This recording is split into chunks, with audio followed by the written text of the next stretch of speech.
Welcome to the Real Estate Show on KMED. November the 25th is our date. Pete Belcastro and Joe Brett, the real estate guys, with you. We're both real estate brokers with John L. Scott in Southern Oregon, and we get together with you once a week here on KMED to talk about all sorts of real estate-related issues and topics. And, this is over Thanksgiving weekend, and so it's a wonderful time just to give thanks for just a moment to all the wonderful things, certainly, that we have in our beautiful, beautiful community, Joe. Sometimes we take it for granted, but it's why we live here, and we're so grateful and thankful to do so. I'm thankful for the great people that we work with and work for at John L. Scott. I'm really thankful for the outstanding people I've been able to meet in the course of my duties and getting out and about and meet people that are moving to town and work with Guy and help them get situated here and get things together and buy their homes here. And there's it's a growing, wonderful valley that we live in, and it's on the grow for sure. We talked about last week about the statistics that came out, from that 3-month period, which saw increases. The demand still's out there, the supply's still low. Another strong winter season. Yeah. But certainly wintertime and the demand certainly in our own businesses is just really something I've never quite experienced that before. People want to come here, and they're mostly, a lot of them from out of town. They do, and there's still a lot of people still moving up and down, can't find places to go. Yep. It's still the market in the lower price ranges. It's still a battle to find it, but on the higher price ranges, as you know, things have really changed. There's now become pretty much a buyer's market in those higher price ranges. There's a lot of properties on the market. Guy Giles knows all about this because he's from Bank 34 Mortgage. He tells us all about mortgage interest rates. Nice to see you. How are you doing? Happy Thanksgiving weekend to you. Oh, man. Same to you. I guess we'll see how we survive this meal. It's funny because we taped this a little bit before. So I'm sure you'll be okay. Yeah, I'm gonna make it. Well, nice to see you. First of all, what's the world going on with you? Tell us, give us an update in the world of mortgage interest rates right now, and you. Well, things are. There's not really a lot new right now. We knew a little while back that they're going to raise rates in December. They haven't made it formal yet, but they will in the next couple of weeks. So that, again, does not affect your home loan rates directly, but it is an overall indication of what inflation is. So rates have already trended up. So when you hear that and you haven't locked your loan yet, the little bit higher rates have already been baked in, and actually with just a lot of money flowing even into the mortgage-backed securities right now, we're still at around 4%. Around. I'm not saying exactly. It's going to depend on your credit score and your down payment and everything, and then still in the 3s for the government stuff. So they're actually faring pretty well considering we've had a few rate hikes and we're going to get another one pretty soon. But that won't directly raise your home loan rates. Just so you know that that's more for like the equity lines of credits, credit cards, cars, things like that. But they're still holding pretty steady. And you're seeing people coming in, still coming from where, and what kinds of loans are you dishing these days? Oh man, I guess lately it's been a lot more conventional. I was doing pretty much exclusively VA loans up until recently, and I still have a few going on. It's always a pretty decent size of my portfolio, but a lot of people buying second homes. You're going to retire in 3 or 4 years, and they're just kind of setting themselves up because you figure if things probably won't go up 1% a month like they have been, but even if they go up half that, if you can get in now, it's going to be a whole lot better than waiting a couple of years until you're retired. Yeah. You don't know what rates are. You don't know how much things will appreciate. Well, we're certainly seeing the demand there, as you say, and as long as those rates stay in that range, we're still going to have a pretty robust market. You've seen a lot, just quickly, are you seeing a lot of jumbo loans more now in higher ranges coming back to the market? I'm starting to, yeah. I've got, usually I deal with, historically, maybe 2 or 3 or 4 jumbo loans per year, and I had 5 people that I was dealing with at once. All getting a jumbo loan. So, and one of them's buying down in San Francisco, and you talk about the crazy market. It's a 400 square foot loft for $930,000, and they didn't get it because they didn't have cash. Wow. Are you kidding me? No. 400 square foot, $900,000. Let's all move to San Francisco and live in that kind of an environment. Would you? It's crazy. Okay, that's my biggest. Goodness. That's my biggest people that are moving. If you think about it, they have that kind of power when they sell their house down there to move up here. It really kind of shows what's going to happen with our housing prices around here. Pete, my friends that are my investor friends that I work with, They've had holdings in San Francisco since the a long 80s. time, yeah. Wow. So I've had. You're exactly right. It's what you said doesn't even sound. I mean, you have to almost shake your head and play the tape back and listen to it again for a 900-foot loft. Oh, it's crazy. I even had a guy fly in this week, and I said, "Well, what time's your plane coming in?" And he's like, "Well, whenever I want it to, because I'm flying it." And the guy's just like, it's just again a whole different animal. Yeah. Interesting. Anyway, also here in the house is Dave Aerosmith. He's the Jackson County Assessor. And so, like, Dave has been on our show about 4 months ago, I think it was, and before the property taxes and the statements and all came out. So Dave's back, and first of all, nice to see you. Happy Thanksgiving weekend to you. Thank you very much, and happy Thanksgiving to you all. So how things down in the county? It's always interesting, because Joe goes down there all the time. You spend a lot of time in the courthouse auditorium attending a lot of meetings with the county, right? Yeah. Do you see Dave often down there? Do they take him down there, or is he kind of invisible the down there? budget meetings and the annual presentations, and other than that, he flies a little under the radar and just does his job. Which is probably exactly where he wants to be. Where I want to be. Yeah, Funny. Yeah. Well, anyway, you gave, and I wanted to start our discussion with you, and thanks for being here with us to talk about this, but you gave in your property tax assessment information, and you basically said from January 1, 2016, remember, to January 1, 2017, so it was like a year ago, 95% of all residential properties increased in value. Less than 1% experienced no gain. 4.5% of residential properties decreased in value. Commercial properties increased by 4%. Industrial increased by 11%. And multifamily properties experienced a 14% growth in value. Makes sense. That kind of sums up a whole lot of things there, Dave. Kind of explain that to us, what all that means. Well, those are averages, of course. Different areas of the county will appreciate it at faster or slower rates, and even within an area like Medford compared to Ashland, even within Medford, one side of town might experience a different appreciation or rate than the other side. And what you're seeing there are averages.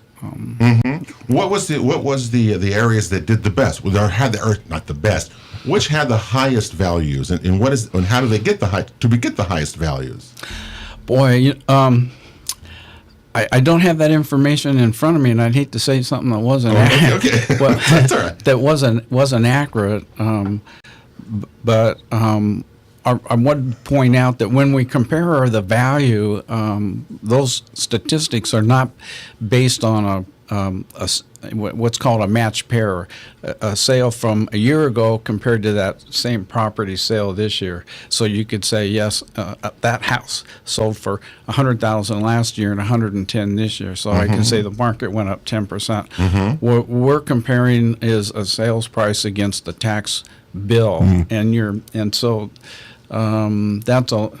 They run pretty consistent appreciation-wise with what's actually happening in the market. But remember, we're comparing it to last year's tax statement, not to a sales price of a that actually happened last year. Current market value. Right.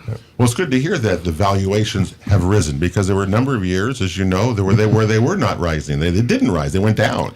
And so we've really come out of that hole. And the issue is how fast do they rise, and what constitutes a bad rise. The valuations rise too high. Overall, I think it was like the last SOMLS stats had a 7.4% overall increase in the last 3 months from a year ago. So is it slowing down a little bit from the double digits, you think, Dave? I would say so. And of course, property taxes aren't based on those increases in real market value. Generally, they're in, because those could be going up, like you said, 14, 9, 10%. Yeah. But the actual tax generally is based on a different number called maximum assessed. That grows at 3%. So the growing value of the real estate doesn't affect the tax like it used to before measure in 1997 when taxes were based on real market value. Do you talk to people about the property taxes and how they're assessed to clients when you're going over their statements and things? Because listen to what Dave. When you say that, I understand that because we've been around it for so many years. Yeah. But people who are new here must listen to that and go, "What?" the assessed value, this value, 3%, this rise, and things like that. Anyway, what do you do with clients and things? Because they gotta know this stuff. Usually, it's not a super deep conversation, just because they're kind of thrilled that that it's not going to go up. Knowing that the last person may have paid $100,000 less for that house, they know that it's not going to jump up like it does in California. Hopefully, that kind of made sense. No. I want you to say that so people understand that. In like California, for instance, if you sell a house, whatever that new sales price is, there's just a percentage straight off that, and that's what your new assessed value is. That's the new real market value in California. And we don't do that here, so that's in that respect, it's kind of nice, And back in the lows, because we don't move really fast either up or down. There was a little bit of sticker shock on our prices, but then I usually just direct them to our DMV fees or something like that, but.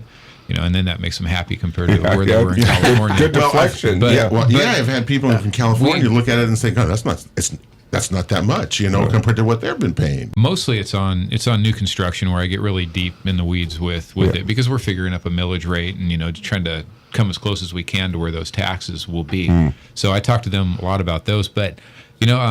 It's just a general conversation. I think people understand that roads need to be built and things need to be paid for. So I don't get a ton of pushback. Like I said, people from California is a big portion of the people moving up here that absolutely. I deal with, and they're just thrilled to get out of that communist state. So. And you're right. I think the property tax, I point it out to them all the time, and I don't get much of a reaction. And then you try to explain it a little bit to them, and then it kind of goes, it's nickels and dimes. Yeah, and it doesn't really matter too much. But and probably, the assessor several years ago, property values were dropping, but you still had your, 3%. They were a little frustrated. Now they're great with the system. Because now they've got these great gains, and it's okay. My property taxes are lagging up. So it does kind of even out over time. I've come to appreciate that it is. It seems to be a pretty equitable system, as best we can do. Pretty equitable system, you say? Interesting. Just looking at the last 10, 12 years of my own experience. Well, the 3% creep is the thing that's going to get it after a while. I just have a feeling that the Oregonians are going to because that's going to be that's a lot of money over a period of time, and we're seeing that now. But anyway, and the thing is, if you add bonds to it, think of this year, all the different things that were added, Dave, to the property tax assessments, right? We had a bunch of RVTD, right? New stuff. Mm-hmm. Bonds do add to the tax rate. Roan Community College. Yep. Those are just new in Jackson County that we have. Remember, we added the library recently. We added the 4-H. Remember, 4-H extension. Kind of proud of our things voters, like that. Though. They're investing in our region, in our communities. They have some sheriffs over in Josephine County now too. That got passed. Yeah, that tells you anything. That's the toughest sale in the shed right there. So I bet there was some sticker shock in Josephine County when their tax statements came out this year, because I believe there were 3 levies that passed, that took effect this year, including the big police levy. I think it was a library levy and a dog or animal control levy, right? Yeah. So all those are coming into on Josephine County's property tax statements this year, and I bet those things went up way more than 3%. Well, they're paid about $1.40 per thousand, or even if that. So. Well, they're paying a lot more. If you double that, still, it's a big sting to you if you're paying that bill, you see. I'm just saying, they maybe put it a little away so they can afford that. Well, it's interesting in the valuations as you see them. So we know Ashland's different, East Medford, the growth you see is out there. And we have a break coming up here in just a couple of minutes. But I want to ask you about new construction, Dave, and how you come at valuations of that. Because we're seeing just in the last 3 months, there was over 100 new homes that were, bought in Jackson County. And you start. How does that valuation begin to play? How do you start there? How do you evaluate 7 that? years ago, we didn't have any. 2 years to get to that number that sold to the MLS. And also, I remember, if you do some permitting, remember, if you get a permit, they're going to come and check your permit, right? I mean, you're going to come and check your place physically. That's right. Yes. And you're still doing that, right? We're still doing that. So remember that when you call, go get a permit. Guy, get your permit. You get the permit. Dave will come out and check it out. You did get your permit because you were smart, too. Well, I figured out what I have to do to get my permit. Now I got to draw it out on a graph paper and submit it in 3 sets of plans, and it's going to be fun. Yeah? You think that's too much? No, honestly, not in the long run. I mean, I'm putting in gas lines and doing things in another piece of my house. Well, that probably would be. I really want that. Yeah, I really don't want you doing that, but yeah. There is some comfort in knowing, that somebody else will be checking what's going on. Other than that, you want to cover hay and ATVs, so you probably could graph that out. Be fun. I'm not even growing weed. I can't do stick people, so I'm not going to volunteer to help. And we also going to ask Dave about how cannabis has played a role in valuations out in the rural areas and what you're seeing about that too. I mean, so you're like right in the middle of this, all this conversation. You're right there, aren't you? We are. We're seeing farm buildings, sheds and barns and outhouses. We could use probably some of those too. Outbuildings, in the rural areas. Yeah, and some of them are really large and they're very expensive. It's an explosion of them. Mm-hmm. Just think of all the different things that you deal with: evaluation and property taxes. How you do this? We're with Dave Aerosmith and Guy Giles. The Real Estate Show comes right back after this. The Real Estate Show continues here on KMED, November the 25th, Thanksgiving weekend. Hope you're going to make something enjoyable happen. Probably people are shopped out by Saturday. I mean, if they do the Friday thing and Not me. all that, it's like, why? This is You know this about me, Pete. Yeah. This is the time period where there's a moratorium on me going to the mall between that would now not be good. and December 26th. I just won't even go there. No, you don't do that at all. No. Anyway, lots of other people do. Everybody else does. And of course, have you seen the funniest thing? I hope that I was by the new Costco on Table Rock Road. Don't even get me started on that one in terms of the horrible roads conditions going in and out of that place and how they let it open without Table Rock Road being fixed. I mean, there's traffic it's a mess. Isn't that a mess, isn't it? I'm on my way there right now. Are you going after the show? And they tease you because you can see the building blocks of the 140 bypass that are there. That's going to alleviate the traffic on both sides of that, but it's a long way off. I think we got about a year on that, don't we? Before that's done. Let's look at this fun stuff. Look at that. Imagine there. Hey, Dave Aerosmith is with us. He's the Jackson County Assessor. Guy Giles from Bank 34 Mortgage. We're talking interest rates today, and as we heard from Guy, they're holding steady as we enter toward between Thanksgiving and Christmas now. So good news. Might not be a bad time to kind of jump in the market. I'm thinking that for a lot of people that might be on the fence about selling their house, contact your real estate agent and find out what it might sell for. I think there's still going to be some people moving up here after these fires in Santa Rosa. I wouldn't want to rebuild my house in the middle of a tarp or a pit. And that's kind of what I'm thinking that some people will be moving up here. Well, we talked about market disruptors last week a little bit, and believe me, that fire in California there in Santa Rosa does it for many effects because of not only people coming here, but there's also the rebuild there and skilled labor from here goes there. So that slows everything down here. And so on and on. Building materials are going up in cost. You've got Houston, you got Miami, all those other things going on. So all these things have an effect on us here. There's no question about that. But winter is a good time. Top 10 reasons to list in winter. Guy, do you know what they are? Fewer showings in winter. You know that.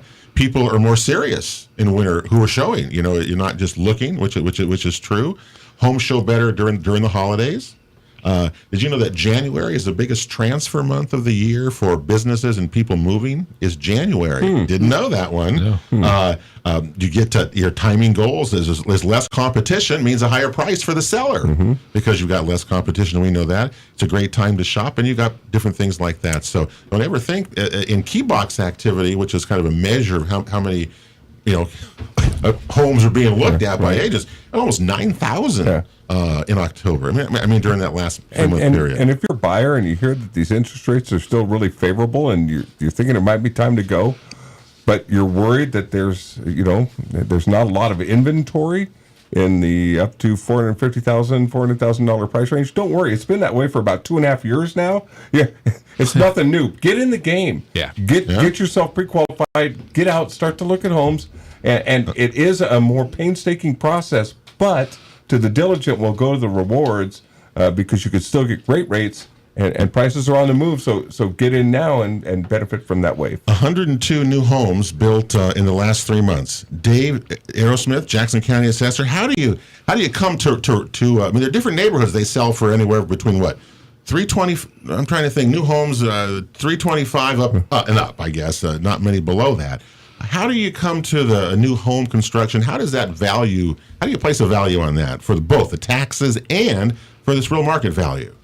We have for homes. We have two components. One is the land value, and one is the building value, or we call it the improvement value. It's everything but land. It can include fencing and concrete work, swimming pools, everything that's not land. And so we can do studies on what bare land is selling for, and get a start for that. And then we look at what properties are selling for, and you can subtract out what the land value is from the sales price, and get an indicated value for the buildings, and convert that to a price per square foot. In a neighborhood like East Medford, like Vista Point, maybe I'm just thinking one. I suppose it would once homes start to sell, you can it's easier to get a value on those as they go in the neighborhood, isn't it? Exactly. That's what that's our bench model of sales. So it's the same thing a buyer does. He goes out and looks at homes and gets what we call comparables, and he knows what other homes are selling for. So he builds an inventory of comparables in his mind, benchmarks them, and then he'll set a price for a particular home he's interested in based on what others are selling for. Yeah. And go ahead. There's a great article in Mail Tribune. Travis Snyder, who's been in our program, he's got some homes that are still under $300,000 brand new, but they have taken this huge jump by the market dynamics, the Miami and the Houston problems and the labor issues. The cost of those has pushed up dramatically. So down the line, you're going to affect for that market dynamic as it plays its way out in the months to come. When I get a new home, say when the county issues the permit, what the occupancy permit for it, is that value going to be whatever it comes to? Is that going to be the real market value going to be the same as the tax value, the assessed value on a new home? Are they even when they start out? No, they're on. We start out with a real market value. That's our indicated price that the property would sell for. And then every property has to have a maximum assessed value. And generally, the tax bill is based on the maximum assessed value that can run maybe running now, say around 80% of the real market value. So if a property, let's say $400,000, the assessed value, the tax value would be roughly 80% of that. 80%. So $320,000. Right in there. Right, and then you would multiply that assessed value times the tax rate. Now, do you see any more where the assessed value has passed the real market value, or the tax value? Does that happen anymore? Which did a few years ago. Remember, that was such a big issue with so many people. Your tax rate was higher. It was higher than your real market value, which meant, of course, you were underwater. Right. Well, I would say generally the real market value has risen, and now it's higher than the maximum assessed value, where, like you said, for a while it had fallen below. Yeah. So it's raised up there. Yeah. That's to my point of it seems pretty equitable if you look at the last 10, 12 years of how that has played out with the market, with the really dramatic market rises, drops, and then recovery. Yeah. Right. We were when I was here a year or two ago, everybody was arguing, how come the value's my tax bills were going up more than 3%? Right. And that's because R&V had dropped below the MAV value, and their bill was based on R&V, and there is no limitation on what R&V can do. So if their tax bill was based on R&V and the market's coming back and it went up 10%, they saw a 10% increase. And now that R&V's back up above MAV, and so the MAV kicks in, and they're going to see the historical 3%. 3%, right? Yeah. Right. So you want to watch that, but look at the thing on your statement. Why I if it look goes at my, over, I've learned enough to look at my if it goes statements. over, you got a problem. You know, you got to deal with that somehow, right, guy? I mean, you think? Yeah. Well, I just kind of read it and weep and pay my little bill. Well, I mean, you can do that, and the thing. Go ahead, Dave. I would point out that that very first year, for new construction, that's when MAV gets set. So homeowners and MAV, explain that. The maximum assessed value, MAV. That's set on January the 1st. Well, it's set on new construction, but January it's based on the real market value on January 1st. Right. So if, in your example, if our office says the real market value is $400,000, we'll set MAV at $320,000, and Why is that important? Because if they decide next year that they don't like the $400,000 value, they want to reduce it, they could get a reduction the following year, but it won't stop. It won't affect MAV. It won't affect the property tax. The deal. MAV Okay. part. So if a home, anybody wants that first year when MAV gets set, that's when they want to really be watching that real market value. Right. Because if they don't buy into it, that's the year to make an argument. Because if they reduce their real market value that first year, they'll take 80%, let's say 80% of that new lowered value. So the MAV goes down too. It's a domino effect in that first year. Boy, and people do need to know. That's a very, very gold. good thing, isn't it, to know that when you're new construction. Don't put it off your. Are people getting that now, do you think, more? Or do you still see them come back and say, I wish I would have done that? Probably a little of both. We got a break. And coming there's up. a lot of new construction. That's really good to know. We're going to talk cannabis next, about what that's doing to property values in rural areas. We're with Dave Aerosmith, County Assessor, Guy Giles, Bank 34 Mortgage, Pete and Joe, the real estate guys. We're coming right back after this. The Real Estate Show rolls on here on KMED Thanksgiving weekend. Hope you're going to have a terrific rest of your Saturday and Sunday, and look forward to on to Christmas, I guess it is, and New Year's and things like that. Anyway, today here on the Real Estate Show, we're talking property taxes, all sorts of things. And by the way, next week we'll have a show on environmental engineering. We talked about you got to get inspections and things, and there's a lot of stuff out there that we don't know. You know that about asbestos. The stuff That's I the want biggest one. Experts to know about, that I can call up and have them come help me with that. Because you can't dump. You can't just take stuff to the dump anymore, at the landfill, because they want to know what it is. You got to have a permit to dump stuff like that. Anyway, it's very interesting as that goes along. But anyway, not doing that. Dave Aerosmith is with us. He's the Jackson County Assessor, and Guy Giles from Bank 34 Mortgage. Our last segment, we talked about property taxes and, the 3% that it goes up every year, and the difference of real market value, assessed value, those types of things that we talk about that you see in your tax bills. And just wanted to ask Dave a little bit about what cannabis has done in rural properties. We've seen on the last stats, number of properties, rural areas went down for the first time in a while. Proper values seem to be settling in a little bit. What's your take on what's happening in the rural areas with all the cannabis growing that's going on in that production? Honestly, I don't think we have enough data to really quantify what's happening. We do hear from people who are selling. They're getting, if they've got a good grow site, land that's near water or has good water and good transportation and stuff. They're looking. We're hearing that they're bidding up the value on those properties, but then we're hearing from neighbors who are saying that that's causing their property value to drop next door. Yeah, you bet it is. And some of them are really, really angry about that, about their perceived value depreciation. The county commissioners have gotten an earful this fall on that in public testimony at their meetings. Well, we've said that nobody voted for these humongous recreational grow sites. What did you say? They were flown. The county flew over. What was that? Danny Jordan did a flyover of big, huge grows, and 5 o'clock marketing was videoed it for them. It was one of our Jackson County close-up shows. And it just shows you acre after there was a lot of it, wasn't there? Oh my gosh, I mean, yeah. Were you surprised by that? Who smokes all that? Well, it's goes to the black market. What are we talking about here? Come on, I mean, it's acres upon acres. Well, but what is it doing to value? So it's really having a mixed effect, if I'm hearing you right. Definite mixed effect, and there hasn't been enough of those sales for us to quantify that. You said earlier, I believe, that you've seen a lot of permits in the rural properties for outbuildings, Yes. Warehousing. You name it. I know one of the areas. This is a friend who owns a party place. One of those places that does that, and rented every tent that they had because they don't have warehouse space growing this stuff. It was raining and things like that. Does that add value to the property that those go on in rural lands, or does that even have an effect on them, Dave?